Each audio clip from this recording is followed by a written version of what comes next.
I'm telling you, these leaves though, I mean, show-stopping. Oh, so pretty. Hi everybody, I'm Michael. Today we're going to be talking about the fishbone cactus and how you can best grow her in your home. So, you ready to dig in? Let's grow.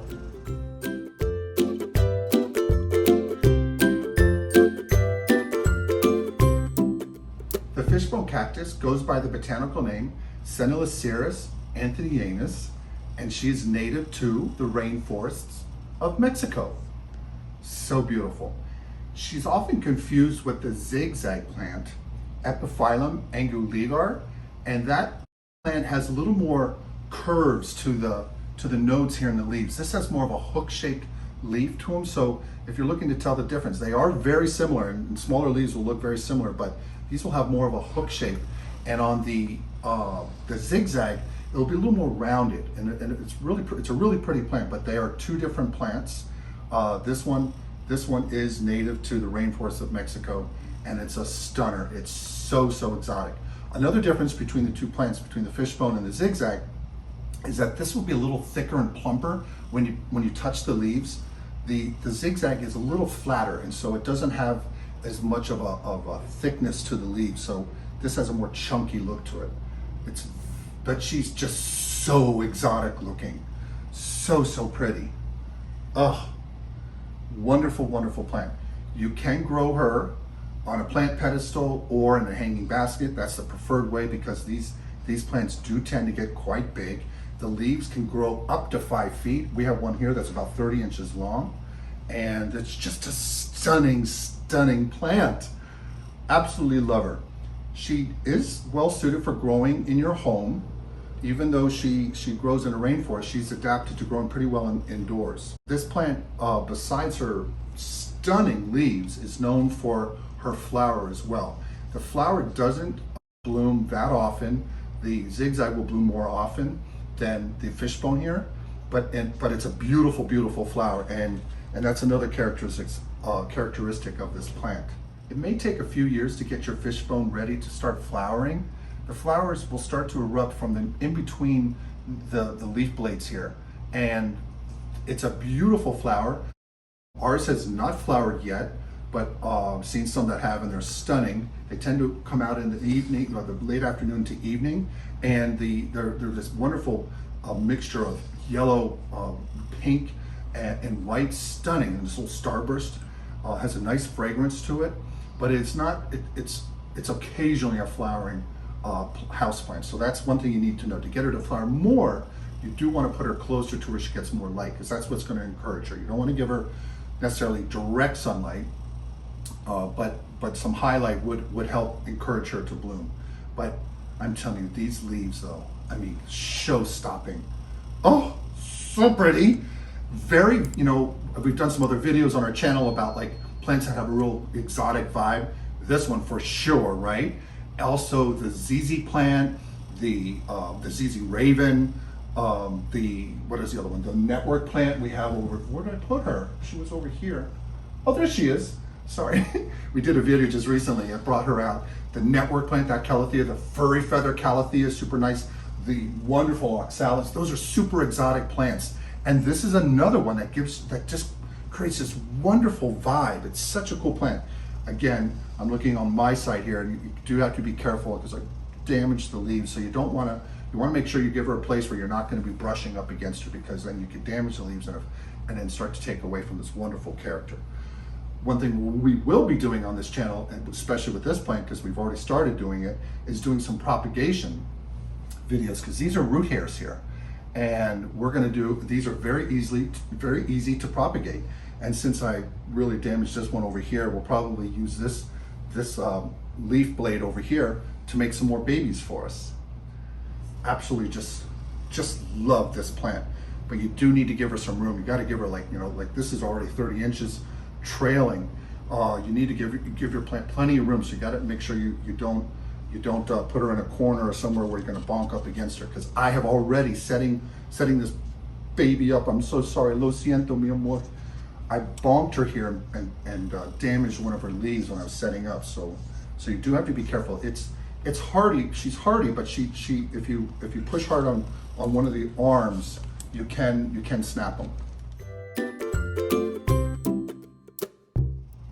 To care for your fishbone cactus, you want to make sure you give her high light, and that's going to be between 500 to 1,000 foot candles. She can't handle lower light, but if you give her a little bit more light, it may help her bring some blooms out for you, and they're just so pretty.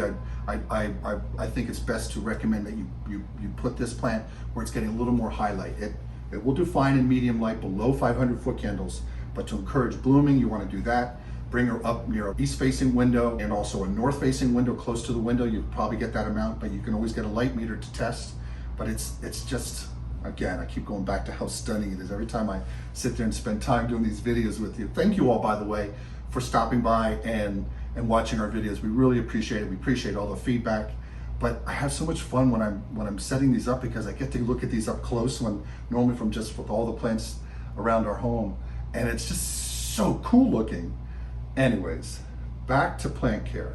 So we talked about lighting. You want to make sure you do that. Now you do also want to rotate this plant so you don't have it getting lopsided. So you got to be careful again with the these are pretty sturdy, but you want with the leaves, you just want to make sure you rotate carefully so you get a well-balanced plant growing for you.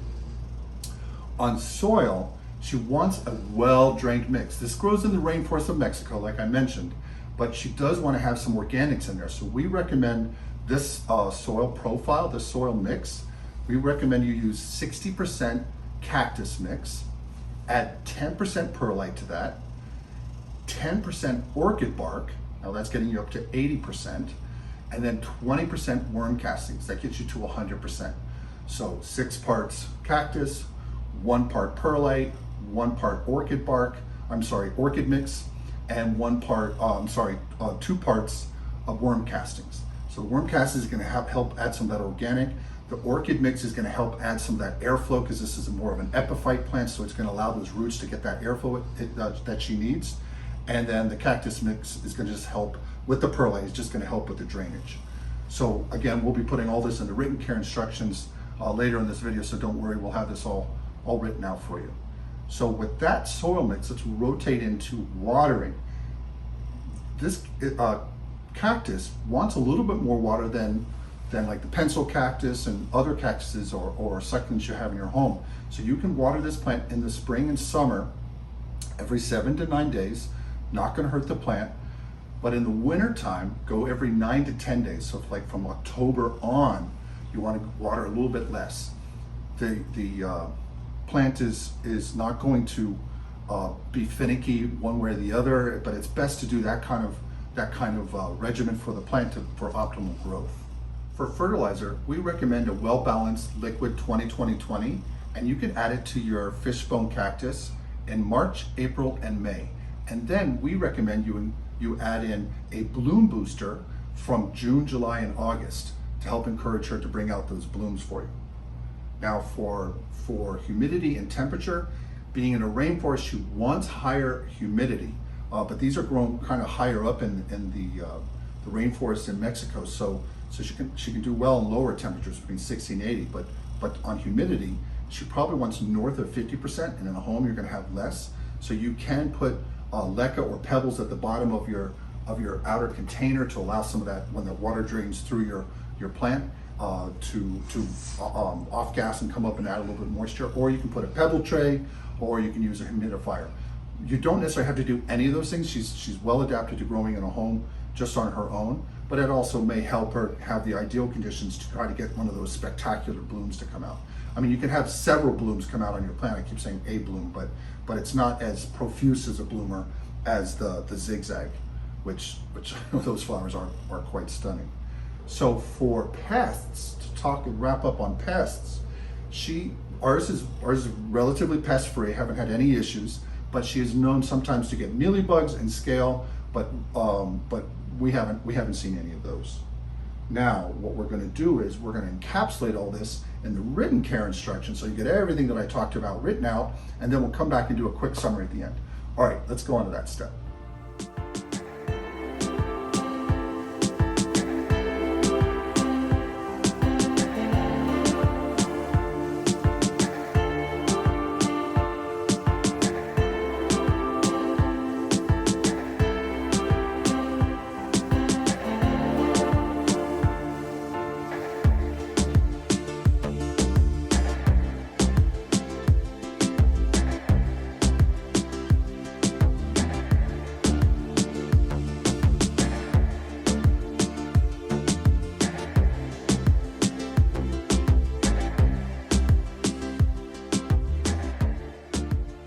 We want to thank you for joining us today. If you have any thoughts or questions, just leave them in the comment section below, and I'll make sure I get back to you. And until the next video, see you later. Please remember to like, subscribe, and hit the notification bell. And tell your friends and family. We post videos weekly. Thanks.